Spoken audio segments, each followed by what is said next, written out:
ఒకరోజు వాల్మీకి మహర్షి ఆశ్రమానికి నారద ముని వచ్చారు. ఆ నారద మునిని మహర్షి ఒక క్వశ్చన్ అడిగారు. అదేంటంటే 16 మంచి గుణములున్న మనిషి ఈ భూమి మీద ఈ కాలంలో ఎవరైనా ఉన్నారా అని. అలా ఎవరైనా ఉంటే ఆయన గురించి తెలుసుకోవాలని ఉంది అన్నారు.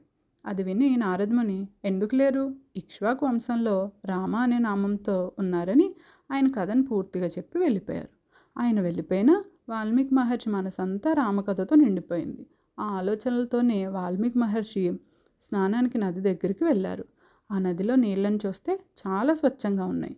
ఆ నీళ్ళని చూసి ఆయన శిష్యులతో, ఈ నీళ్ళని చూస్తే నాకు రాముడే గుర్తొస్తున్నాడు, రాముడు మనసు కూడా ఇంతే స్వచ్ఛంగా ఉంటుందని అనుకుంటూ స్నానాన్ని పూర్తి చేసి తిరిగి ఆశ్రమానికి వస్తుంటే అడవిలో ఒక చెట్టు పైన క్రౌంచ పక్షి జంట ఒకటి కనిపించింది. ఆ క్రౌంచ పక్షి జంట ఎంతో సంతోషంగా కిచకిచా శబ్దం చేస్తూ ఉన్నాయి. అదే టైంకి ఒక వేటగాడు వచ్చి బాణంతో మగపక్షిని కొట్టాడు. ఆ బాణం దెబ్బకి మగపక్షి చెట్టు నుండి కింద పడి చనిపోయింది. దీంతో ఆడపక్షి మగపక్షి చుట్టూ తిరుగుతూ ఏడుస్తుంది. ఇదంతా చూసిన మహర్షికి ఆ బోయవానిపై చాలా కోపం వచ్చింది. సంతోషంగా ఉన్న పక్షుల్ని బాధ పెట్టావు కనుక నువ్వు ఎక్కువ రోజులు బ్రతికి ఉండవు అని శాపం ఇచ్చారు.